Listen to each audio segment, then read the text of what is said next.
This Gamertag episode is brought to you by GameFly. If you've ever wanted to try a game before you bought it, you should try GameFly. It's the best way to buy and rent all your favorite games and movies. They're the leading video game rental service with over 9,000 titles to choose from. Just pick your favorite games and have them mailed straight to your door. Then keep them for as long as you want and never worry about late fees. Plus, you can cancel at any time. Visit GameFly.com/gamertag to start your free 30-day trial today. That's GameFly.com/gamertag. Ladies and gentlemen. Ladies and gentlemen. Podcasting since 2005. You're listening to Gamertag Radio. With your host, podcaster Hall of Famer Danny Pena, the always opinionated Paris Lilly, and from outside of the norm, Peter Toledo. This is Gamertag Radio. Here we go.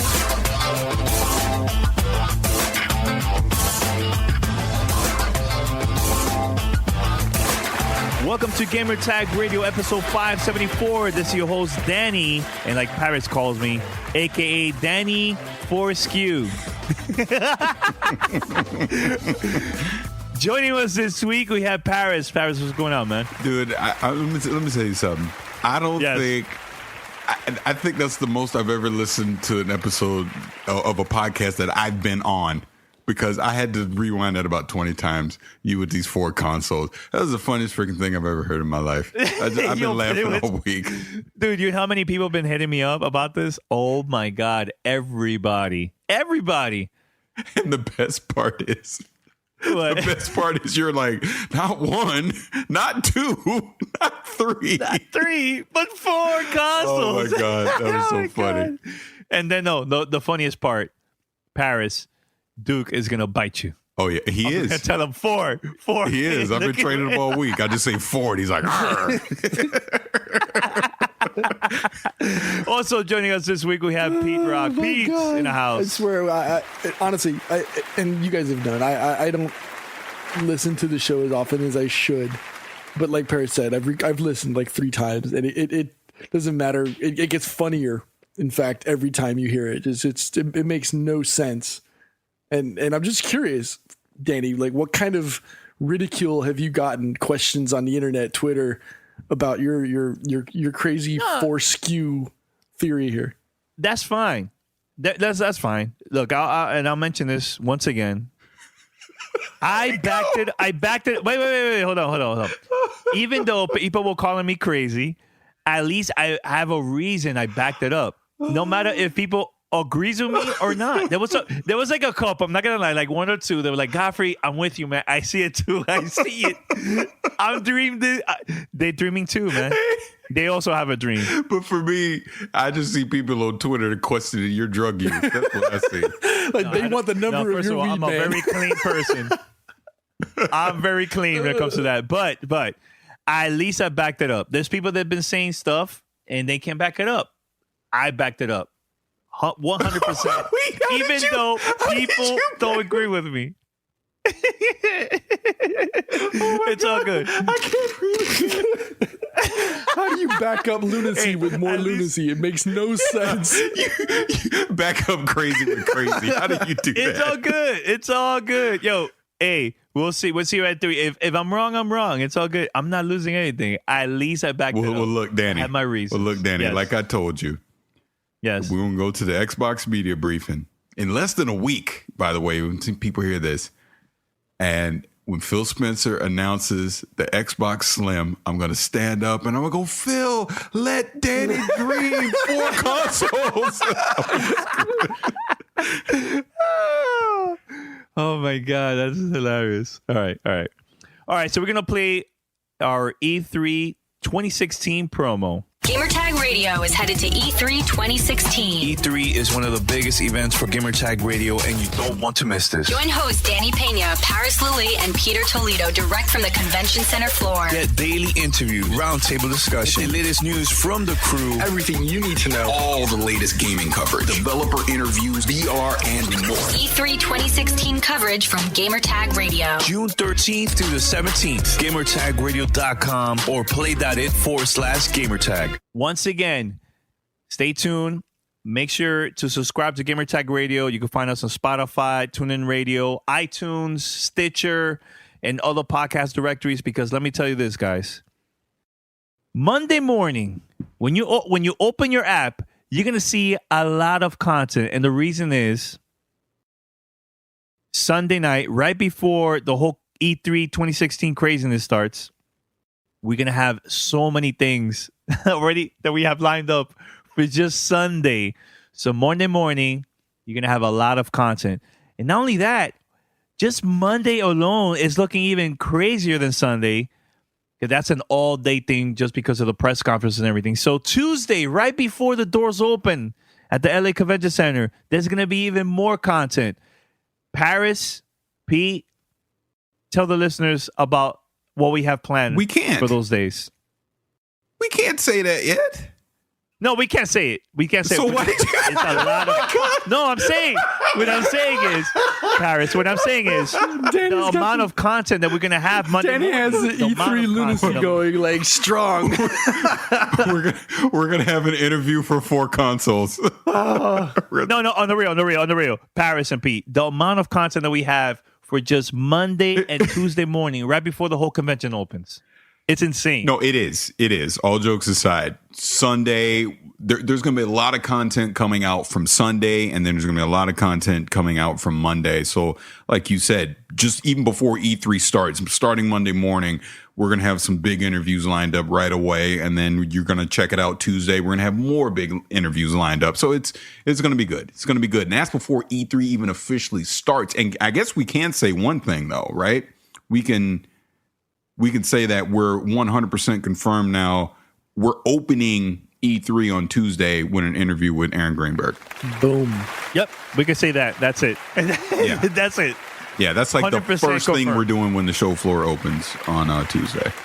Yes. So that's hopefully that definitely going to go on Tuesday in the afternoon. I just can't remember exactly the time, but it's going to be up. Yeah, but the rest of it, man, you trying to get us banned from everything. No. I don't. You know what it is? I just want the listeners to be surprised. That's all. Yeah, well, one of them, for sure, people are going to be like, whoa, E3 ain't even started yet, and y'all rocking it like that?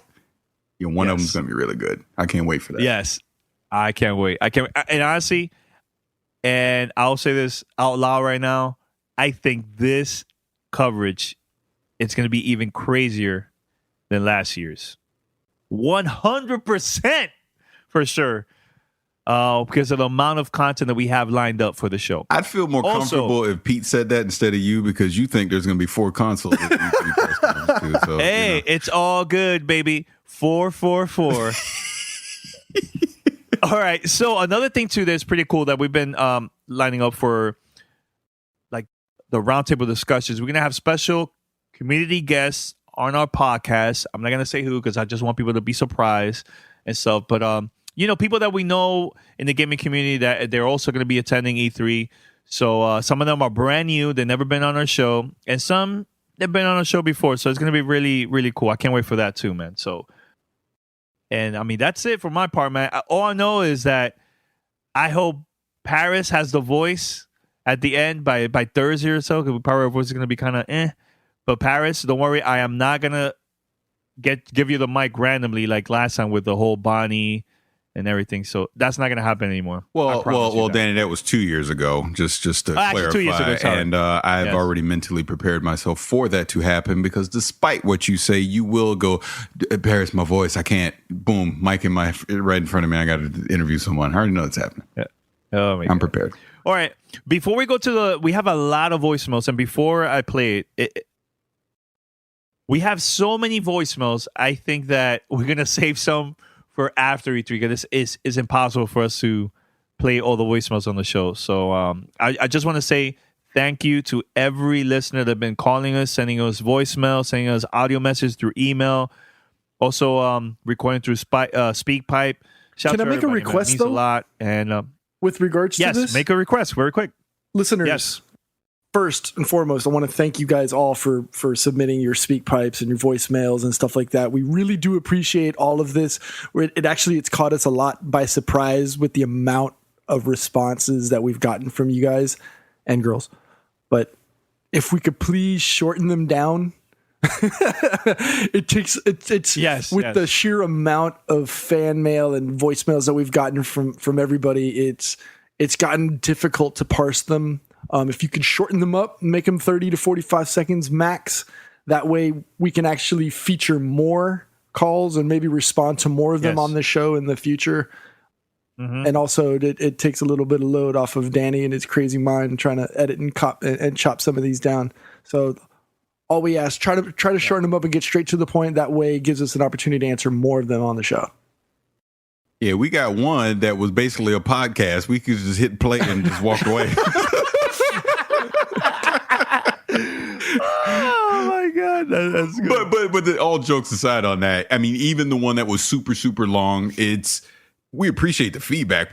That's the stuff we want to hear. We want to hear what you guys think. But, for those people that want to actually hear their voices heard on the show, dude, we can't play a 12-minute voicemail. That's not happening. That's, like I said, that's like the whole show right there. Yeah, we can't do that. We definitely can't do that at all.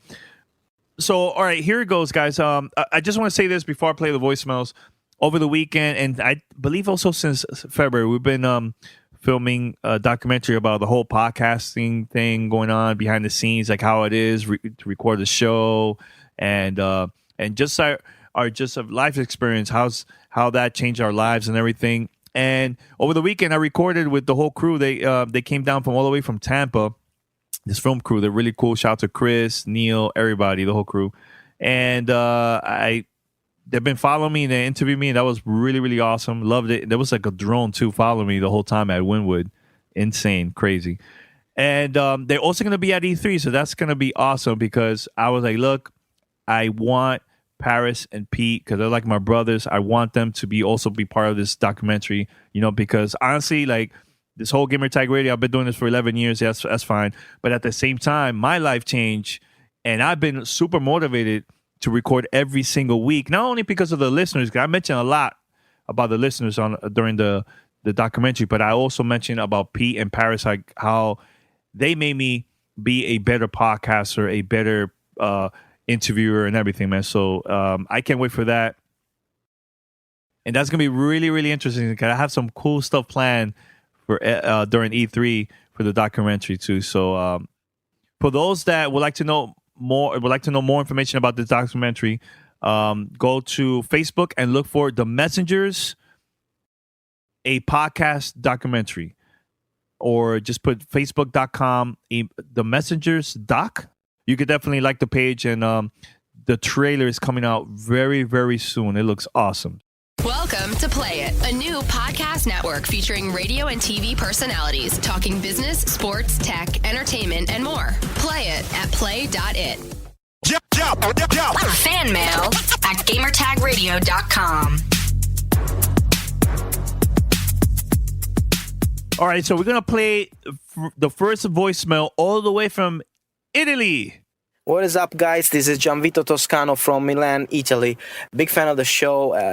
I just want to thank you guys for all the entertainment you provide us every week.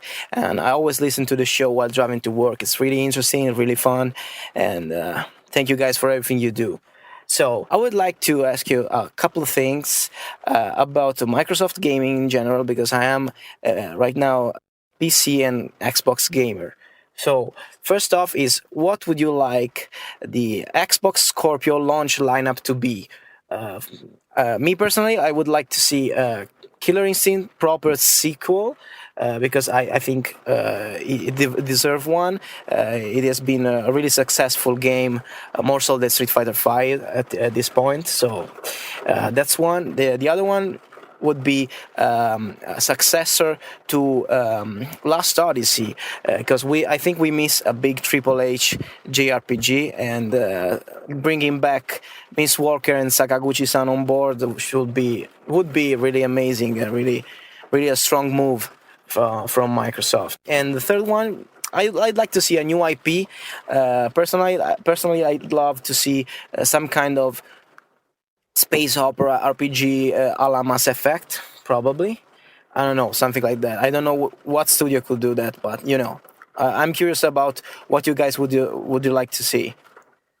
And the next question is, since Microsoft just announced at Computex that they are opening up their Windows hologram platform to different OEMs and technical partners. So they also announced they demoed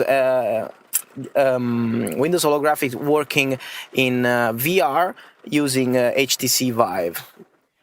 So how do you guys think this kind of announcement could come into play in the gaming space? They've already announced some kind of partnership with Oculus. Now the new one is with HTC. I don't know. We could probably see all sorts of the VR headsets maybe working with the Xbox. What do you guys think about that? I'm really curious about it. And once again, really love the show, guys. Keep it up. Keep up the great work. I'm sorry for my English is a little bit shaky.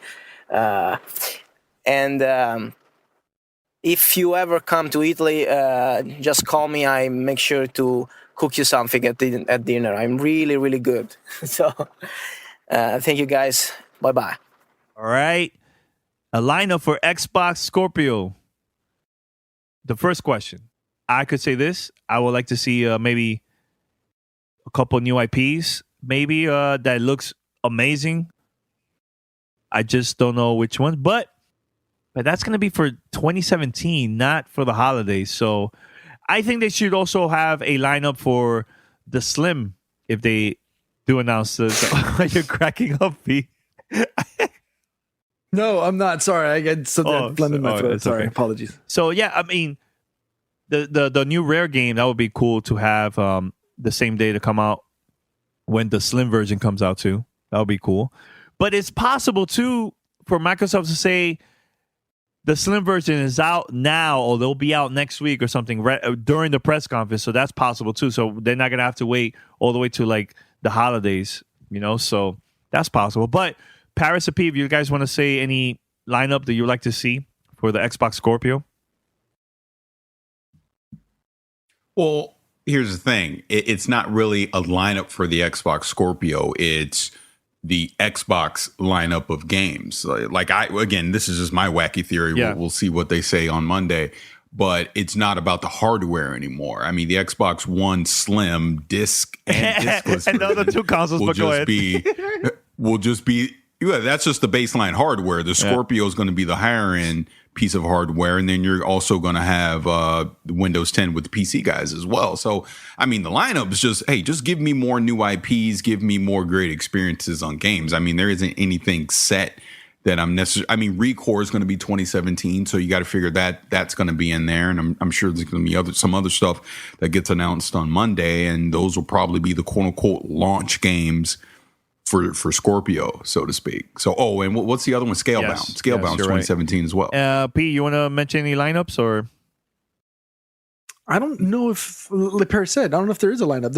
I don't think they're pushing a specific title. Just as they don't care where you buy it, as long as you buy it. So I don't know. I just don't know if they have that title. If it's going to be something particular, it would have to be new IP because they're already pushing what they have now with regards to like the Quantum Breaks, etc. They're already out. I don't see anything new unless they come out Big Willie style and drop like 12 brand new IPs at E3 this year. But the thing about it is, no matter what they say, that those same games will also play on the Xbox One. So there's not going to, like I said, there's not going to be a Scorpio lineup where you only can play it on the Scorpio. It's going to be on the Xbox One. It's going to be on the Scorpio. It's going to be on the PC. It's going to be in this discless Xbox One original Slim 4.0 and everything else that Danny wants. Okay. You know what I mean? Now, the second question, and I know this is more for Pete and Paris about the whole Windows 10 open platform. You want to answer that, Pete? I know you're into the whole PC gaming stuff. I think it would behoove Microsoft to include all of the VR partners. So, not giving a preference to just Oculus or just the Vive. obviously we're going to see an exception with PlayStation VR, but because it's the direct competitor. But and all it essentially is a driver.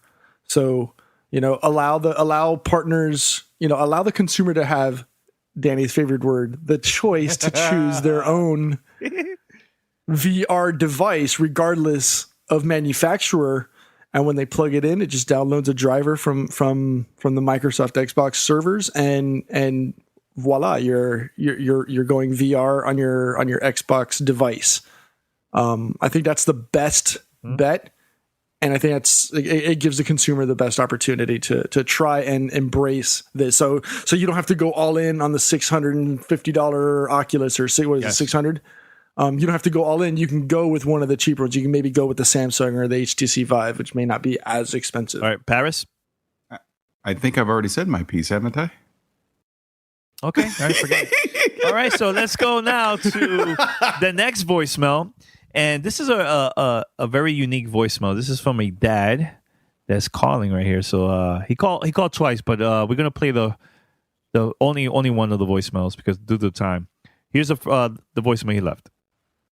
Autobot Orca, and first-time caller, long-time listener, and I work a full-time job. I have 3 lovely children, 14, 11, and 10, and it's difficult raising a big family, but one of our fun things to do together was family gaming. And this is our Miss Leo prediction for E3. Bring back family gaming and couch games, right, guys? Yeah! Okay, look. We bought an Xbox One, so we go, hey, what game can we play together? Was it Destiny? No. Was it Titanfall? No. Was it even Halo? No. We bought all the Halos until Halo 5. And when people come over and we have our barbecues and our parties, which we do quite often and have people over the house, we don't throw down with the Halo 5 battle. No, we're still playing out Halo 4 on the 360. We like to play together as a family. Look, I can't afford 4 Xboxes, 4 Xbox Live accounts, 4 TVs. I bought the big screen TV so that we could Minecraft together, and the only game that we seem to be able to play is Night Squad, right, guys? Yeah. Yeah, so we want to be playing these other games together that we used to play back in the 360 days. So please bring back couch gaming. Don't segregate us. We don't want to get sucked into the whole online thing. We want to play and have fun as a family together. So that's our Miss Leo prediction for E3. I'm curious to get your guys' opinion on whether you think that couch gaming is taking a big hit with these with the new generation of games, and whether you guys think that they're going to be able to bring it back, because we miss playing games as a family together. So thank you very much. Keep up the good work, and we'll be listening for your answer. Okay? Bye. Bye. Hey, thank you very much, guys, for keeping it a family show. I really appreciate that. There's a lot of podcasts that I can't play around my family because they're dropping too many bombs. So really appreciative about that. We listen to you guys on road trips all the time. Okay? We'll talk to you. Keep listening, and hopefully talk later. Thanks. Bye. That was really cool. Thank you for calling, and it was awesome getting his kids also involved with the whole voicemail. So that was really, really awesome, man. Love it. Dads, Pete, Paris, you guys are dads. We play a lot of games locally with our family. What are your thoughts about this, man? Because I think it is true, man.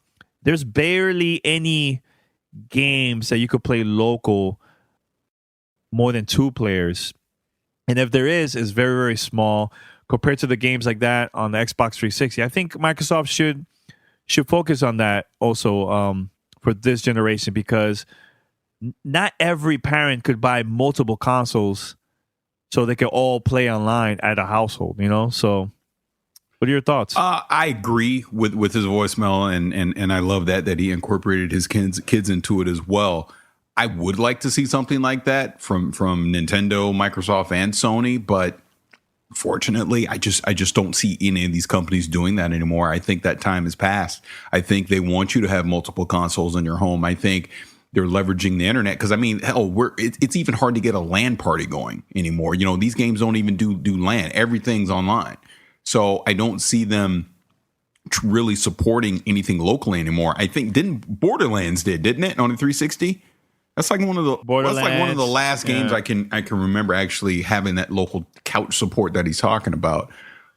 Well, I think Forza, the last Forza was also a split screen. You could play there. But see, like a perfect example, like Halo, why a game that used to be that way back then, 343 completely removed that for the new Halo game. That wasn't too thrilled about that at all. I think that was more to appease the multiplayer fans, so they weren't able to provide as much feature content towards maybe a single player or a 4-player couch co-op experience. As painful as it sounds, and I could be wrong on this, and I'm maybe just swiping at straws or whatever, but is it possible that they didn't have the content space available to include something like that, like the extra programming in the game? You can't say for sure, Danny, because you don't work. No, at it's not because of space. But you would think that they explain why. I can't remember off the top of my head right now, but they had a legit reason as to why. Josh Holmes had I think there was like an article actually up on whatever the official Halo site is. I'm forgetting, Halo Waypoint. They explained it like right before Halo 5 came out. They had an explanation on it, and it was legit. I just don't have it in front of me, but it was reasonable why they didn't do it. Yeah, but it was more of the developing part. It's not because of space at all. Right, Paris? It's more, it will take longer for them to get it right if they wanted to have like split screen. I think it was something similar to that thing on that interview. But okay. But no, thanks for the voicemail. That was an awesome question, man. I love it. All right, so there's another one from Tampa about No Man's Skies. Pete calls this game Google Maps. And let's play the voicemail right now. What is up, GTR crew? It's Jay here from Galactic Grizzly in Tampa, Florida. And my question to you guys is regarding No Man's Sky. This is a game that was originally announced about 3 years ago now at E3. And then, as we all know, it was just recently delayed until August, the actual release date. But my question is, do you or any of you guys still interested in playing this game now, after it took Hello Games so long to actually announce a release date, and then now that it's also being delayed on top of that? Are any of you guys still interested in playing No Man's Sky? I personally, at first, was a big fan of this game. I didn't even have one of the, an Xbox One or a PS4 back when this was first showed off at E3. But now I have an Xbox One. At the time, I was actually considering even getting a PS4 because I thought No Man's Sky would be worth going the Sony route. But because it just kind of took them so long, and it wasn't the only reason I went with an Xbox One, I just didn't go the PS4 route all in all. But anyway, I think that for the people that were kind of 50-50 on the game, like myself, I feel like Hello Games may have lost a good amount of them. I feel like at this point, the only people that are still really excited for this game and are actually going to buy it are the people that are just kind of overly obsessed with it at this point, and there's nothing that can convince them otherwise. But what are your thoughts on it? Are any of you guys planning on buying this? Do you think that Sony will show this off at E3 for a third year in a row? I don't think that'll happen, being so close to the actual release date, and I just don't see Sony showing it for 3 years in a row. The only thing that I do think could not save the game, I wouldn't go that far, but to really help it out and to turn things around, is if they do take advantage of some of the VR stuff this holiday season, or hey, even if it's early next year, I think that would really turn this the image around for No Man's Sky, because that would introduce something completely new to the game, and I think almost make it a brand new game. I would be highly interested in that, because that seems like the perfect game for some VR stuff. But anyway, wanted to keep this short. Keep up the outstanding work, guys. Love the show, and have a blast at E3. All right. Have you guys changed your mind about getting this game? Now there's an official date. It got delayed again to August. Are you getting it? Because at first we were like very curious, and then we were like, I don't know, and now we're kind of curious about the game. But what do you guys think? I've lost all faith in No Man's Sky. I know 3 years ago when they first announced it, I was all for procedural, based games and the opportunity to play something that would give you infinite opportunities. And I think, what was it, like 500 trillion years or something? And it would take you to travel, to every corner and be able to touch every planet.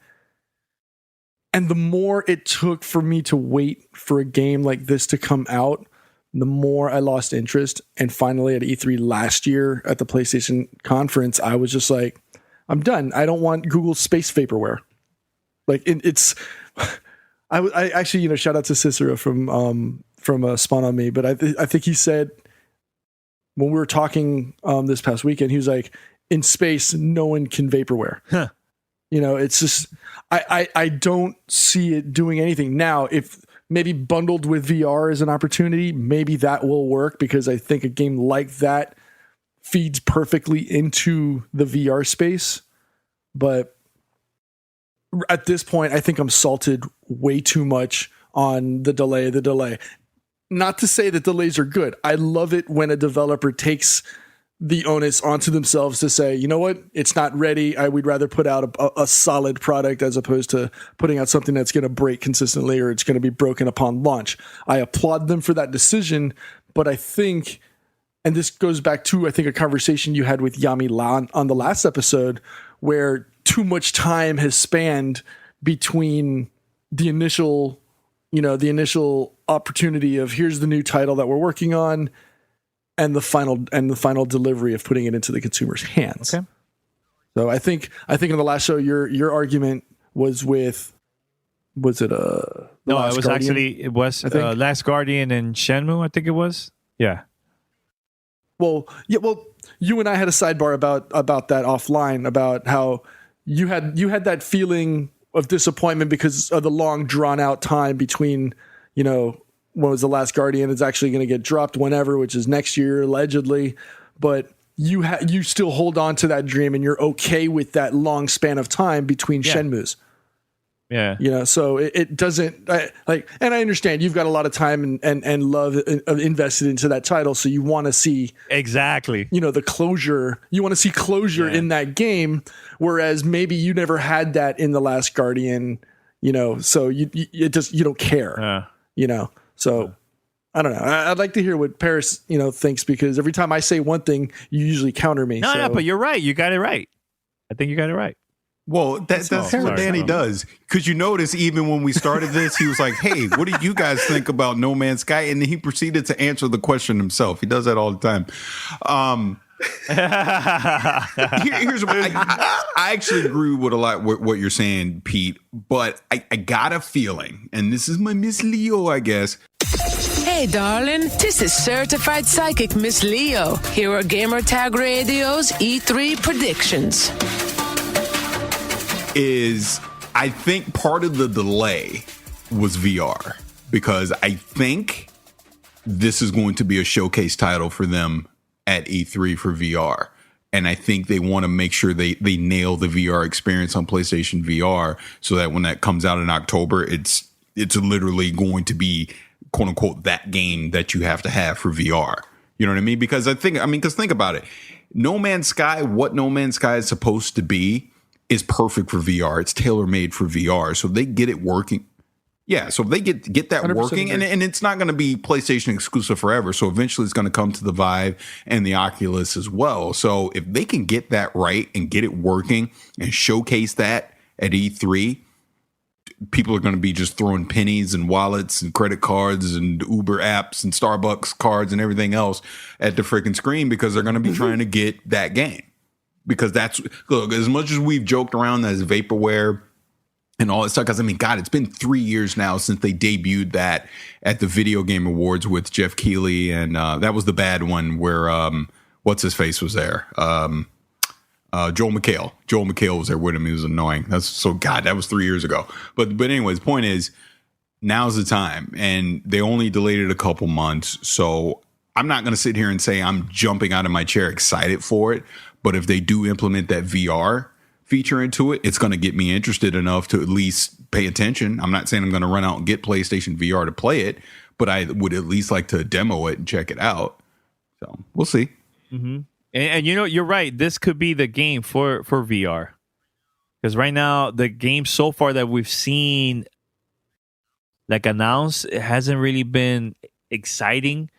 But this could be the game. And you're right. This originally was supposed to be a digital game by the way how they were promoting it. But then we found out that they're going to have also retail games, the retail disc of No Man's Skies. So... Paris, you might be right. I see that. The only thing, though, that gives me pause on this is if it's truly going to be VR, if this winds up being real and it has this VR feature built in, I say delay it until VR launches, until PlayStation VR launches. Why put it out in the summer without VR? People start playing it. Maybe it's not the thing, the experience that grabs them. It gets a bad word of mouth. And then VR comes out and people are like, I'm past that now. Yeah, but I mean, you're right. But I think Sony made a mistake to say August. They should have say October, the same time when PlayStation VR releases. That would be perfect. But if they announce we're gonna be delaying this all the way to October, the crowd is not gonna be happy, man. But that's they when you get on the stage. Excuse me. 4 Console Ninja tried to get me.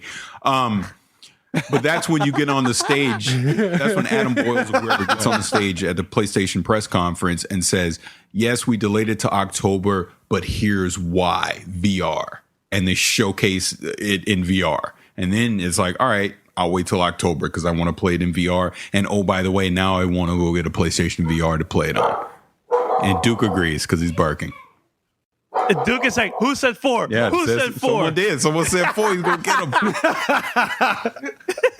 him. Hilarious, man. Are you ready to save money and play more games? Then let me introduce you to our sponsor, GameFly. GameFly is the best way to buy and rent all your favorite games. Just go to GameFly.com, pick your favorite games, and have them mailed directly to your door. GameFly is the leading video game rental service. Over 9,000 titles to choose from. Let you try your favorite games and movies before you buy. Keep the games as long as you want, and you'll never have to worry about late fees, and you can cancel at any time. And GameFly now offers movie rentals too. So go to GameFly.com/gamertag and start your free premium 30-day trial today. The premium trial allows you to check out 2 games and or movies at a time. You can only get this offer by visiting gamefly.com/gamertag. Go sign up now. Start playing your favorite games today absolutely free for 30 days at gamefly.com/gamertag. Take advantage of that, man. Mirror's Edge just came out, the new one, so that would be a perfect time to get a subscription. Welcome to Play It, a new podcast network featuring radio and TV personalities talking business, sports, tech, entertainment, and more. Play it at play.it. You're listening to Gamertag Radio.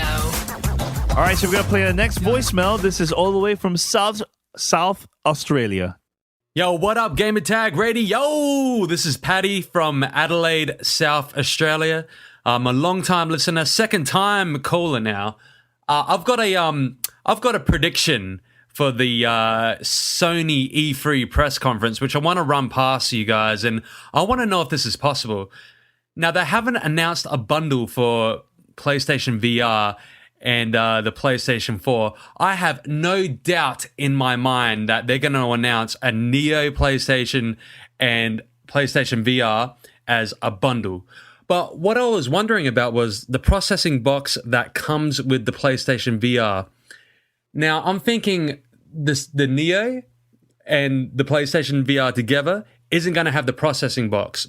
So what I'm wondering is, if you buy the PlayStation VR on its own with the processing box that comes with it, will that turn your existing PlayStation 4 into a PlayStation Neo?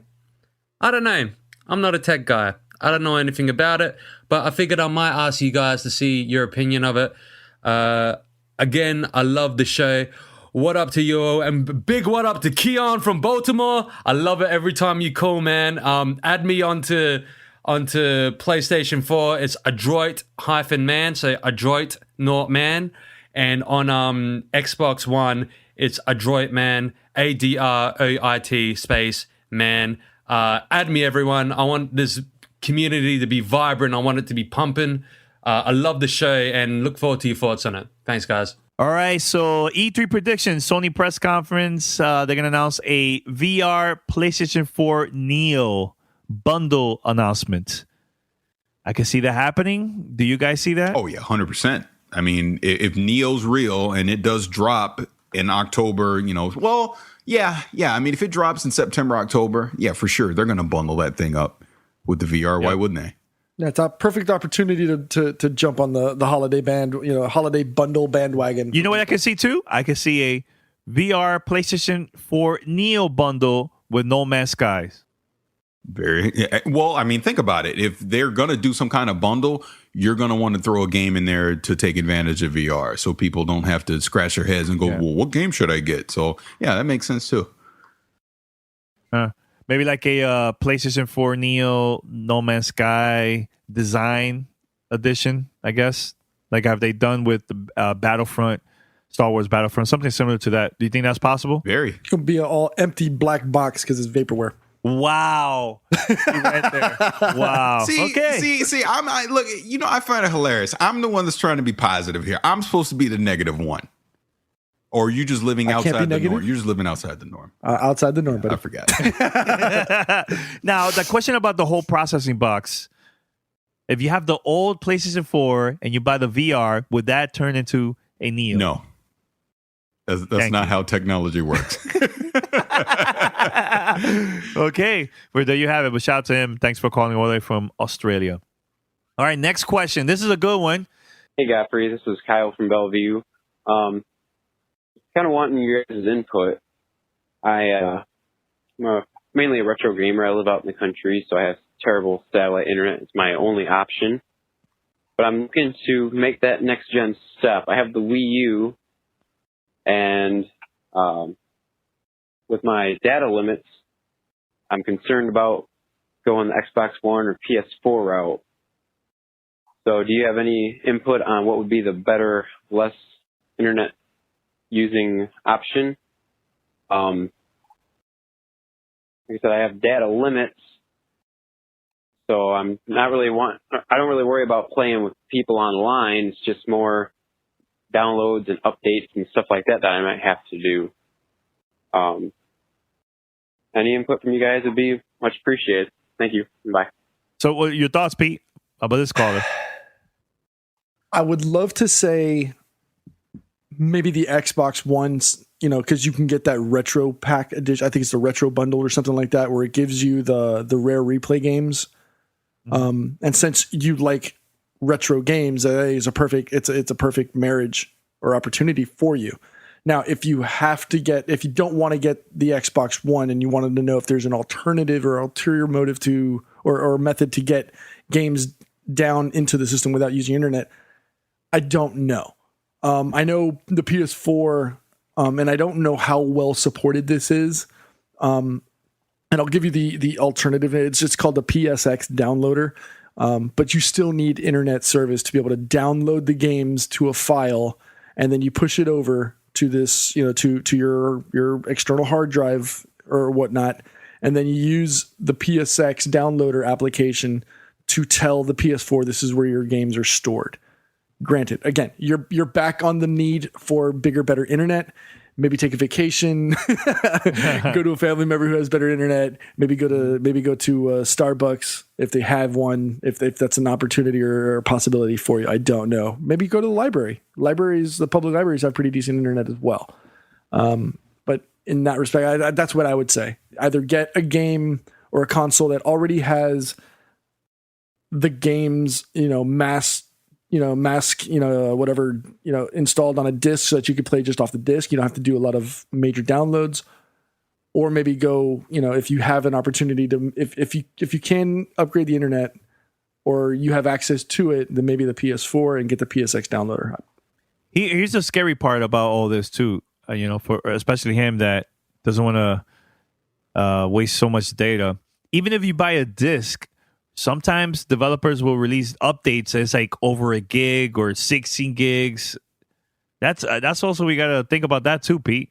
Because I think you won't get those until much like they're not requirements. And if he's not going to be on the internet, like if it's not going to be internet connected, the system will never know that there's a major download, true. There's a major update. On the flip side, if you have something wrong with your console, i.e. something, or you want to have it updated, you're going to need to download the updates for the console as well as the games themselves. As 2016 as this sounds, better internet may be your only solution. Well, here's the issue is, and it's just the reality of the situation, which kind of goes back to what Microsoft was pushing in 2013. Consoles are no longer offline devices. In one way or another, you're going to have to connect to the internet at some point to do something, whether it be an update, a big patch to fix a game breaking bug or whatever. Yes, he can get away with being offline on his system and playing most of his single player games just fine. But something's going to come up eventually where it's going to be mandated. Yep, you ain't playing this till you update it. You know what I mean? So whether it be the system itself, it's like, because you know how Xbox keeps updating their dashboard or whatever. Well, at certain points, the game is checking for which dashboard is on the system. So if you're too far behind update wise, you're not going to be able to play that game until you update your Xbox dashboard, if that makes sense. So even in that scenario, he has to update his system. Is it like that with Steam too, Paris? Like if you don't update it, would that affect the games that? Yeah. I mean, Steam, you can be offline, I think, up to 3 weeks, but then at a certain point, you have to check in and update. So it is like that. It's like that for both systems, isn't it? Like that? Yeah. I mean, the Wii U's like that as well, because our Wii U we had offline for a while playing games, and I think it was Mario Maker. It was like, hey man. Hey, you need to do this update, connect online, or we ain't going here. You know what I mean? So it's like, and that's the Wii U. Yeah, yeah. And side note, going back, and this ties back to the guy that called in with his kids about the couch co-op stuff. I mean, that's part of the problem. Even with that, I mean, his system needs to be online. So going back to the Halo 5 thing, there's a couple different quotes I found. Josh Holmes, like I thought, had a quote, and he was saying, I don't know how, maybe people were mad at the time when he said this because it does sound kind of but they wanted the best graphical experience possible. That's why they didn't implement the couch co-op. So I was right. Yeah. So I was right. But then Phil Spencer in an interview actually answered this as well and said that they're more focused on their Xbox Live experiences. That was also part of the reason they wanted the team focused on that versus having to dedicate resources to do split screen. So that's Microsoft. So that's their official statement. Their stance. Yeah.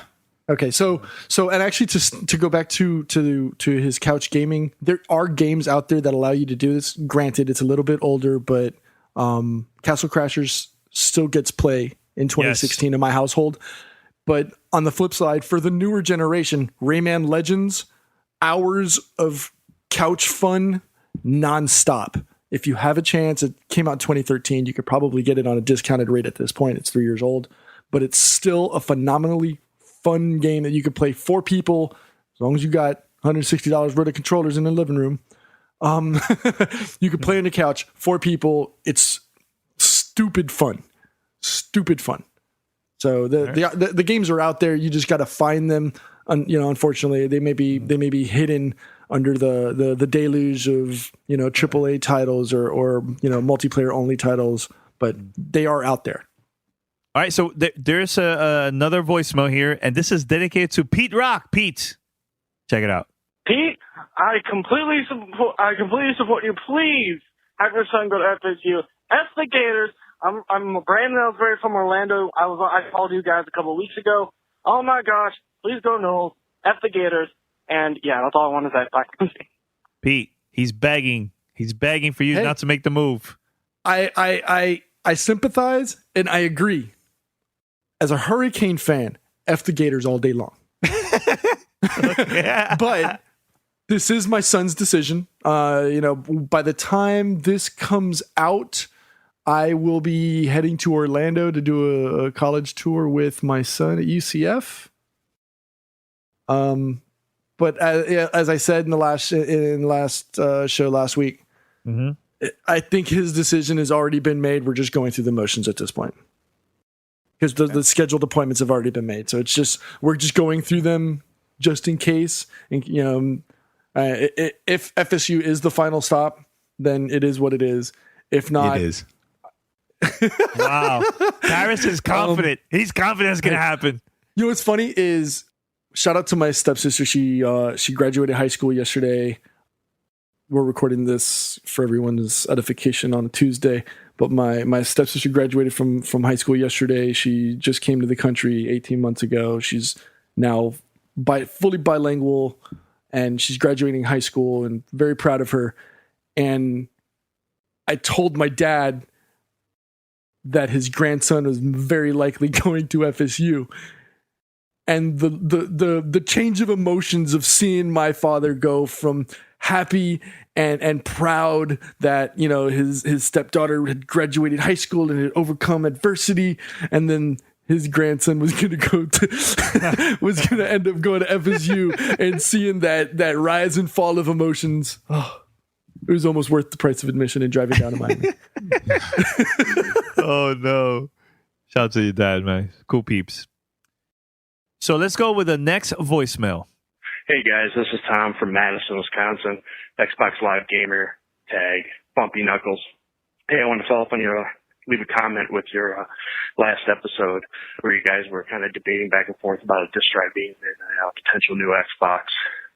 Couple things. One, granted, a lot of us live in big towns. We have fast internet, but where I grew up in Wisconsin, it was a smaller town, and when the internet was coming in very slow speeds, and even some of these communities that are just outside the area, they don't have speeds that are sufficient enough to download, a 30 gig game, within a reasonable amount of time. So a lot of these people will now not have access to games if you completely cut out the drive. The second thing is you got to realize the big partners, Best Buy, Target, Walmart, places like that, those guys, they make money off these discs. If you get rid of the drive, you get rid of the reason to have a disc. What is going to keep them from wanting to keep the systems, the hardware in the stores? It's not like these stores are make or break on whether or not you come in and buy PS4 or PS5 or whatever it's going to be, or Xbox, whatever, that one time. So where are people not going to buy the systems? So you still need to have something for the big box partners to sell to keep the numbers up, keep people buying. What I really thought was going to happen with the current system was going to be either like an SD card or just a simple USB thumbstick. They're becoming bigger. They're becoming cheaper. It would have been easy to walk into a kiosk, plop your money down, grab a drive, take it on home. Very 3DS style. That way then now you have people who don't want to download or who don't want to play online, who may not have their system hooked up online, can still play the game. There it is. So that's kind of my thoughts. You have to keep the drive in. When I worked at Apple, a lot of the computers did not have drives. Customers were constantly coming in. How do I get this disc onto there? I don't want to download it. Apple sells a drive on the side. You could easily do that. I mean, a simple Blu-ray drive, getting cheaper and cheaper by the day. You have a USB 3 or, if a USB 4 or something else comes out faster for the next system, you can plug it right in. $50, there you go. You're all said and done. You can still play those old games. So those are just my thoughts. Love the show. All right, caller from Wisconsin, Pete. I know you listen to this one. You would like to answer this question? This actually is what encouraged my ask of our listeners to shorten it. Thank you, Tom, again for contributing and sending us the message. Shout out for the use of Bumpy Knuckles as a gamer tag. I good Bumpy Knuckles. He's a great rapper from New York.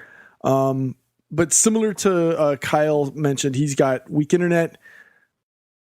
Mm-hmm. I still think, and me and Paris are in the counter Danny, situation. Discs are going to be required moving forward for a while. There's way too many games out there sitting on shelves for either of these console manufacturers to just discard and render obsolete. So until it's a unified decision across all of the manufacturers, I don't know if this generation is going to see the move to just all digital. I don't think USB drives is a smart idea. God knows in the last 6 months how many USB drives I personally have lost. Yeah. So I don't know if that's something we could, I don't know if that's something that's even a viable option. I don't even know if something like a Redbox or something like that could even make. No, not a Redbox, Pete. Please no. Okay? Here's a problem with Redbox. This, a couple of friends of mine, they'll go to Redbox, open the case, and there's a paper there instead of the game. So they wasted money on that. I don't know. I don't trust the whole Redbox stuff, man. But I'm not saying that it's going to happen as a result of just like a piece of paper, because you're putting in a USB drive. But what's to say that the USB drive that you return isn't like an empty like 2 meg USB drive from like 2004, as opposed to one that's like a 4 gig that has a full game installed on it. There's too many opportunities for loss. You can image the USB drive and then return it, and then next thing you know, you've got a free game. There's too much DRM breakage that could occur. So I don't think that's a viable opportunity. Maybe go the same route I recommended from Kyle. Find a way to download them to an external hard drive, at a friend or family member's house, a library, and then use the PSX downloader. Using your account. Well, yeah, I'm saying if you could buy the game, or I think you could purchase it online and then just download it from the PlayStation Store, and then just put it into the USB hard drive, and then just use those as a medium to transfer it to the PS4. It's something. I haven't personally used it, but it is an option, and from what I've looked up and researched, it does work. So, all right, Paris.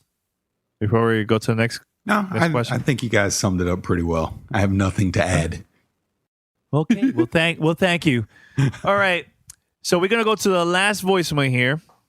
Let's play it right about now. Hi, this is David Fuller from Baltimore. And I enjoy your podcast show a lot. And I got a few questions and a prediction for you guys for E3. One, you all know that God of War 4 is coming out for PlayStation 4 later on next year. There was a rumor that the next installment could take place not in Greek mythology, but in Norse mythology. Like, bro, there was on the internet that Kratos could become like a Viking character sort of type. Is this new updated version of God of War a good thing or a bad thing?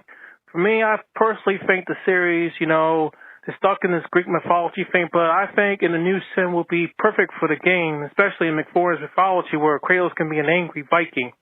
And one quick E3 prediction.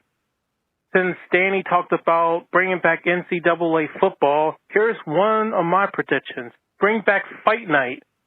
Yeah, I think it's time for a brand new Fight Night game. And another prediction that at Ubisoft that has never been mentioned, Prince of Persia. I think it's time to bring that game back, because we know we all have the Assassin's Creed, but I think we should bring that game back, because that's a good game I used to play on PS2, and I didn't play the last one, the last gen, but yeah, I think it's time to bring back another Prince of Persia. Well, I enjoy your podcast show, and keep up the good work. Thanks. God of War. Let's be honest. We know God of War. They're gonna announce it at a PlayStation press. I think it's about time for Sony to announce a new God of War game. Am I right or am I wrong? Okay, everybody's quiet here. I just don't know. I don't know if I've got franchise fatigue on that title yet. Well, but that's the whole reason that it's going to go to Norse to the Norse mythology. Excuse me, versus staying with the Greek mythology. I mean, because of franchise fatigue. I mean, fatigue. I can't even say it. Fatigue. I think it's 4. Can you say 4, Paris? 4. There you go. See, you're okay. See, when you're sick, say 4, and you'll be fine. No, but like you're saying, Pete, yeah, there is franchise fatigue. So going to basically a different set of mythology and continuing the story from there makes a lot of sense. And yeah, I'm pretty sure we're going to see something at this E3. I'd be shocked if we didn't. Now, he also mentioned a E3 prediction, the return of Fight Night. I think it's about time to see a new Fight Night game, but are they going to announce a new Fight Night? No. I don't know. No. It's UFC now. Who follows boxing anymore? Where's that audience that's screaming for boxing? Please show it to me. Unless it's 4 people in the United States looking for this. I mean, think about it. Fight Night is pretty awesome. It doesn't have to be all hype about boxing. Dude, that game is awesome. Dude, come on.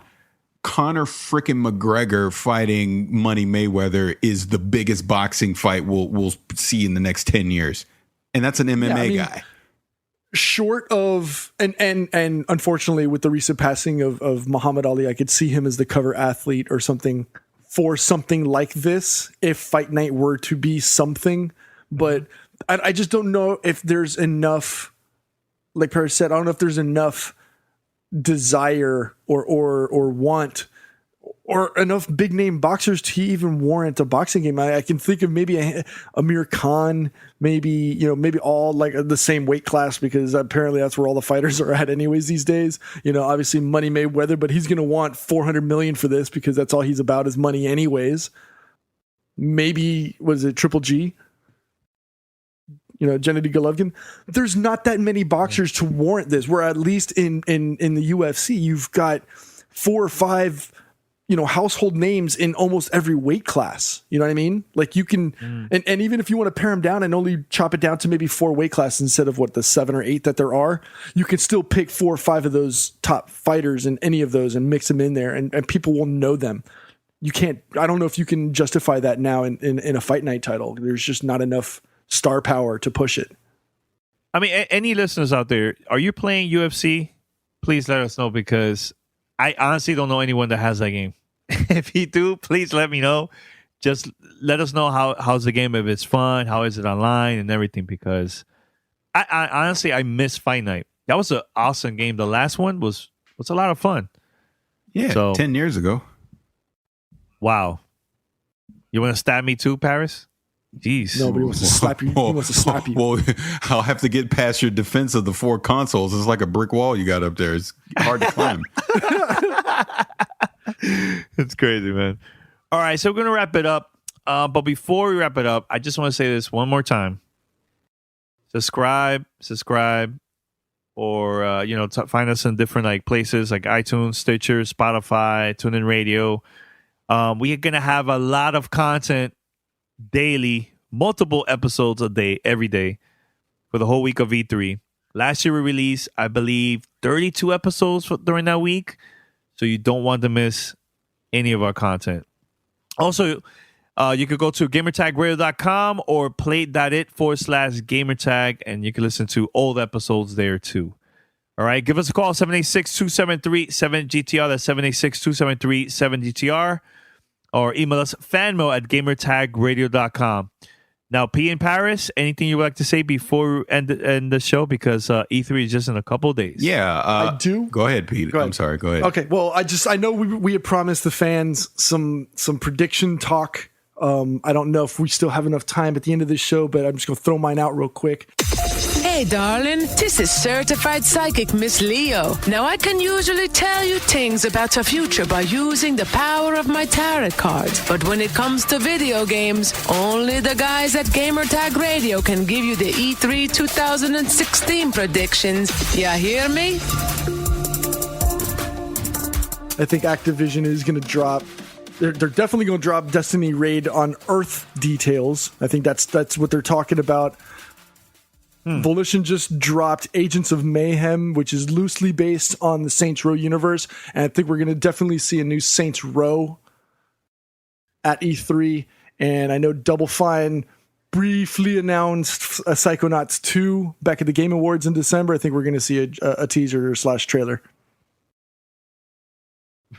Saints Row 2? Wow. No, not Saints Row 2, a new Saints Row. Listen, Danny. A new Saints Row. A new Okay. Saints Row. All right.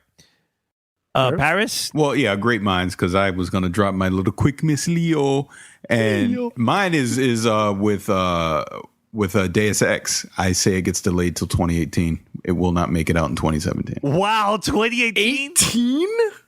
I don't think it makes it. Wow, I don't think it'll even make it next year. That's a long time. I mean, we saw a PC playable-ish, like quote on air quotes. We don't know if that was, just a CG gameplay with, somebody faking it on a controller last year. You think it's really going to be delayed another year and a half? Yep. Wow. He's confident. No Man's Sky is going to go, dude, what's taking you so long? I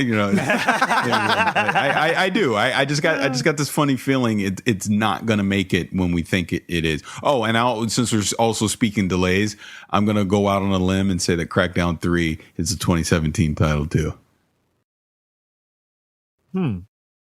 I see that. Maybe that'll be a I can launch see title that for the Scorpio launch. For Scorpio? Well, it could be Recore. That's what I think. But there's all right, okay, go ahead. I'm sorry. Actually, I have one that's not even gaming related. Shout out to Nick Cannon for having the cojones to challenge Eminem to a rap battle for $100,000. You're gonna lose, son. You're gonna lose. Really, he's digging himself even deeper by him doing that. Why? 100,000 stacks. Wow. Oh, and shameless plug from me. Next episode of Two Big Topics will be out on Friday, since this is dropping on a Thursday, and you can hear me ramble about the NBA for an hour. There you go. Wow. For a whole hour. Yep. We're supposed to have two topics. I literally talked about the NBA and college basketball from the 80s, the 90s into the 2000s, and where we are current day for an hour. And then by the time we got to the second topic, we had about 10 minutes on that, and then we tapped out. Oh, well, then if we're doing shameless plugs, I was just on Andrew Alliance's The Show Radio. You could check me out on episode 311. We talked about everything, like the Warriors. Like we talked about, it got deep. It got deep. It got deep. It got really deep. Yeah, man, it really did. We talked about technology. We talked about religion, like coping with cancer. Or, we've both had a mom that died from cancer, but it got deep. It was a really, really good conversation. We went all over the place, but it was a good convo. And shout out to him. You can check it out, theshowradio.info. Awesome, man. All right, so we're going to wrap it up. See you at E3 2016. It's going to be a crazy week. One last thing, Danny. One last thing, Danny. I have to say one last thing. Interruption. Yeah, I have to, because this is before E3. I got to get up before E3. I went to Roscoe's last week and it sucked. Okay, we can keep going. Bye. All right, until next time, we are out. Peace. Thanks for listening to Gamertag Radio. Be sure to like us on Facebook and follow us on Twitter. Hey, darling, this is certified psychic Miss Leo. Hey, you. Yeah, you. You three, Paris, Pete, and Danny. You all ever ask yourselves why Miss Leo went into retirement? Well, it's 'cause she lost her way. Lost faith in the heart of the cards. The tarot cards. She's been telling you all the biggest E3 predictions, but only one she felt ready to tell. Now it's my turn. I'm her tarot card deck, and believe me when I say I know the future. So get ready to be schooled in what will be 100% #facts be at E3 when it comes to Microsoft hardware. Danny, you were right when there will be 4 consoles, but there is more to it than that. There will not be one announced new piece of hardware, and not even 3, but 6. Yes, 6 pieces of hardware. They are the Xbox One Slim, a redesigned console with the original Xbox One hardware. The Xbox One Digital, a digital-only console with the Xbox One Slim console design and original hardware specs, minus the disk drive. And the Xbox One Plus, the official name of the Xbox One Scorpio. The console has upgraded hardware and will support 4K gaming. And now, on to the things that even the lovely and talented Miss Leo believed are even too outlandish for her. Microsoft will announce the Xbox One Flat. The Flat is an all-in-one Xbox experience. An Xbox One Plus hardware built into a 48-inch or 60-inch 4K television. The console will run exactly as a standard console and will come with everything a family of 4 will need to play 4K games on their gaming console. 4 controllers, a disc drive for Blu-ray disc playing, and the ability to connect to Wi-Fi for internet connectivity, all built into a single unit. Their 60-inch or 48-inch 4K television. Also, Microsoft will announce the Xbox Air. The Xbox One Air is Microsoft's answer to the Steam box by allowing you to buy a single low-cost box that will let you connect your Xbox One console to any television in the house. Have a console in your living room but want your little Johnny to be able to stream games to his own room, or wish to watch Netflix in your own bedroom as a parent? Get the Xbox One Air and you'll be able to connect your console from anywhere in the house. Finally, the biggest of them all, Microsoft will announce the Xbox One Ultimate. Phil Spencer is at his heart a gamer. As any gamer, the hardest part of gaming is putting down the controller and doing basic human functions. The hardest being eating. With the Xbox One Ultimate, the days of having to get up from your chair to make food have become a thing of the past. The Ultimate will generate enough heat with its lack of built-in ventilation and cramming all power into an Xbox One Plus into a device that is the size of your wallet.